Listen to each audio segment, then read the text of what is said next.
マナーロード。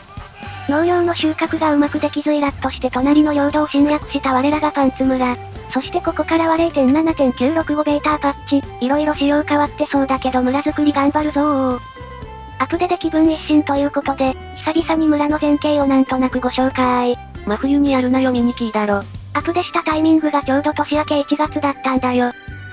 今のパンツ村はこんな感じにござそう。何もなかった大地もすっかり町になったぜ。人口も250人くらいでそこそこ育ってまいりました。野生を失った、鹿？よく見ると一匹倒れてるぞ。すぐ目の前に狩人のテントが。犯人はお前だー。ところ変わってこちらはビキニアーマー。幹線道路沿いに民家が立ち並ぶ、割と現代っぽい区画割りの街並み。この道路を使って商人さんが日夜売買を頑張っております。生産力はパンツ村ほどじゃないが、ここもだいぶ発展してるぜ。ここは群馬、最後のフロンティア。開拓のシジミスや侵略でボロボロになったから、開村1年経ってもこのありさま。でもやっと軌道に乗ってきたから、ここからはどんどん開発進められるよ。人口がもっと増えたら、初期からあったこの壊れた風車も直して農業したいぜ。以上昨今の各村の紹介でした。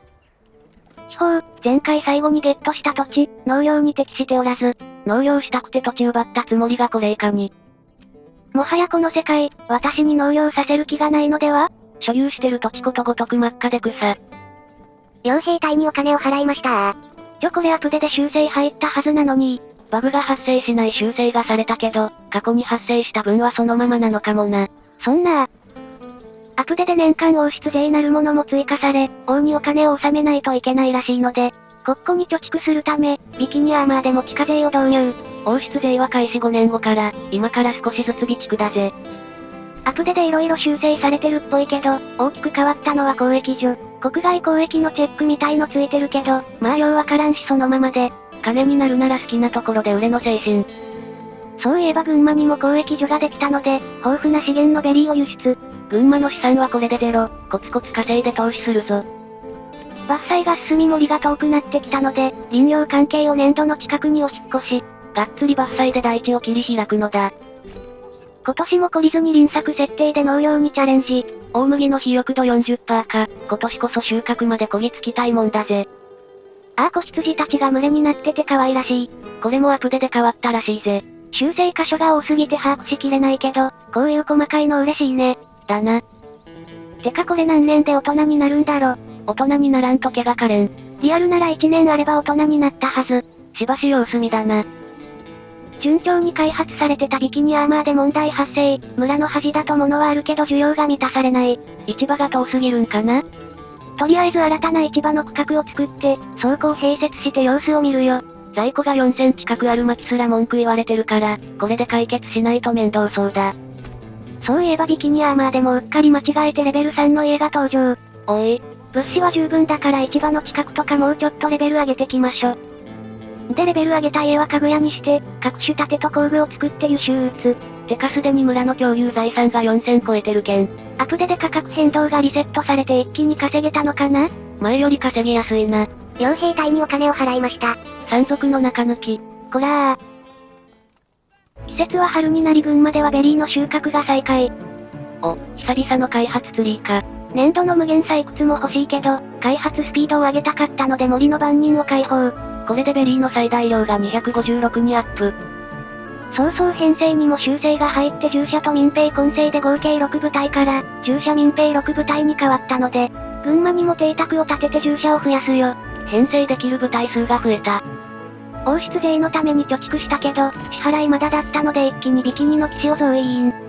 そんなわけでイカれたビキニの騎士を、早送りでちらっとご紹介。気になる人は一時停止だ。兜はアプデで追加されたやつを標準装備。スリングショット水着アーマープラス君は無事マイナス君と合流できました。さてお金使っちゃったしもう一稼ぎしますか。敵が領有権を主張していますゴルドホフ。敵襲だ。奪ったはいいものの開発面倒で放置してたから奪い返しに来たか。おい。正直開発予定はないがクリアのためには必要。全軍出撃いい。従者2部隊に民兵も最大の6部隊。これは大きな戦いになりそうだぜ。もちろん傭兵も全部雇用。これで合計16部隊、500人超え、ちょっとやそっとじゃ負ける気がしねえぜ。さあ全軍進め決戦の知恵行軍だ傭兵たちも合流しつつ決戦の地へ集合だ。準備は概ね整った。宣戦布告の使者を送れー。すべての主張を取り下げてくれるなら、それに見合う対価404円を支払おう。領土主張してきたのはお前だろう王が。やつは見えっ張りなので私が要求したから、お金で解決したって手を取りたいのかな？こっちの軍勢に恐れおののいたかビビりめ。お金くれるならまあ許してあげますか。だな。こうして争うことなく平和が宣言された。では何もしてないけど傭兵さんお疲れ様でしたこんなに動員したのに肩透かしだったぜ。はいみんなも通常業務に戻ってください。無駄に動員してすまんかったな。ビキニの人もお疲れ様。今回はみんな無事に帰れてよかったな。作業の邪魔にはなったけど、国庫に400入ったしこれはこれでありだね。だな。さて開発再開、群馬で屋根材の輸出を開始。交易路を作る資金すらない、コツコツ貯めて再投資で年度ビジネスを盛り上げるぞ。そんな群馬好感度が 100% に到達。群馬の未来は明るい。人口増加のラッシュが来ることが見込まれるので、ビャーっと住宅区を拡張。区画の作り方が、やっぱ裏庭で菜園できるように縦長にしよっと。一応程度に考えちゃいる模様。そして住宅区の建設前に、邸宅が完成。国庫に3000くらい溜まってる。一気に従者を振る強化だ。お前たちはカッパピア戦闘員だカッパピア、それはリアル群馬の過去に存在した今はなきカッパの聖地。標準装備はアップデで追加された、新作のカッパ兜を着用。いや絶対カッパじゃねえよ。てかそもそもカッパピアに戦闘員はいねえ。元スタッフ。こらこら。ところ変わってパンツ村の畑を確認しに来たんだけど、種は植え終わってるけど8月でまだ未成長。戦いに借り出したから種植え遅れたか？秋の収穫までに成長してくれるかな？ 1 ヶ月後に期待。交易に修正が入った影響か、もりもり国庫が溜まるので地価税を 5% に軽減。10% だとパンツ村は好感度 75% に届かない時あるから、これで人口増加がはかどるぜ。好感度は余裕あるけどビキニアーマーも 5% に減税。国庫に入れず共有財産にしてその分食料の輸入量を増やすことにしたよ。食料の余剰を増やすことで10分の1税の納税を増やし、影響力を増やす作戦。家のレベルアップもだいぶ完成してきたので、醸造所追加で拡張。ビキニアーマーの民もだんだんと贅沢を覚えてきたな。そして9月になり収穫の秋。収穫どころか種まきをする民。王林作設定で来年は休館なのでは。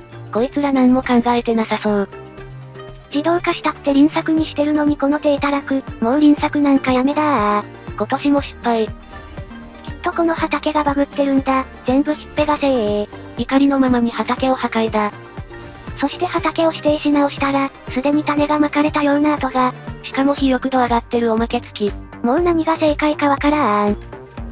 荒ぶる気持ちもわからんでもないが街でも眺めて落ち着け。まあ怒っても仕方ないし他の方法を考えますか。で考えた結果、作物が育たないなら育つ土地を奪えばいいじゃないの。こらこら。肥沃度が高くないと成長速度が遅く、輪作がうまくいかないのかなと思いまして。どうだろ。ではかの地を奪いに行くぞ、全軍出撃傭兵たちよ、今回は思う存分暴れさせてやるぞ。って火事だー。兵の集結に合わせたこの火事、もしや敵の工作か？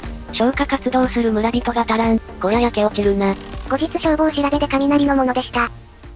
よし全軍侵略する地域に到達する目処は立ったな。宣戦布告の使者を出せ、この土地は我らのものだー。やっはー、戦の時間だ。敵兵を発見、わずか5部隊162名。こちらは16部隊522名ぞ。戦力差3倍以上。我々が望むは圧倒的な勝利、パンツの力を見せつけろー。我らが最強のパンツだと世界に知らしめるのだ。戦闘、開始敵軍がこちらに進路を変更した。陣を展開して鉄壁の構えで行くぞ。視野の確保できる平野に移動だ。今回は中央に旧兵を配置した王陣3列で行くぞ。もちろん最前線は傭兵たち。こら山賊、ちゃんと並べー。周りがちゃんと並んでも己の意地を通す、これが山賊の生き様。まだ移動してる部隊も残ってるが、敵が来る前に布陣は完成できそうだ。この圧巻の兵力、敵が哀れに見えてくるぜ。さあ皆の者準備はいいか、この肥沃な大地を手に入れ我らは小麦を育てパンを焼くのだ。間違えてもパンツは焼くなよ、お母さんに怒られるぞ。敵が来るぞ、戦闘、構え射程範囲に入った、旧兵、撃て撃て撃て撃てアップデで再度修正され強化された旧兵よ。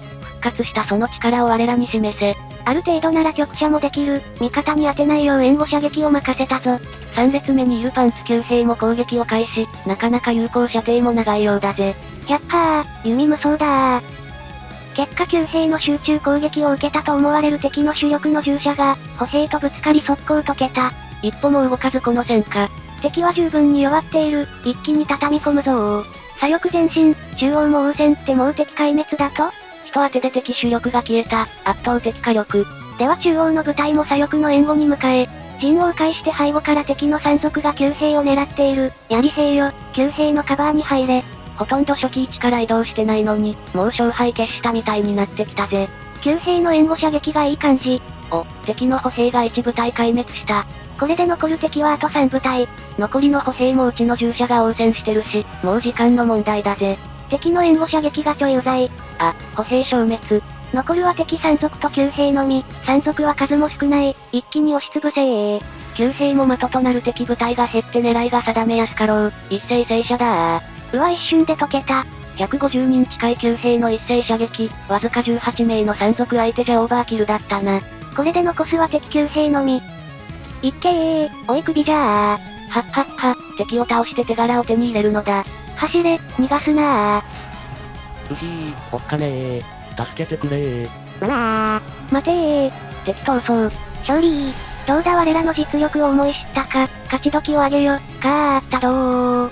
結果孫毛は傭兵3名のみ、パンツ村はその力を世界に知らしめたのだった。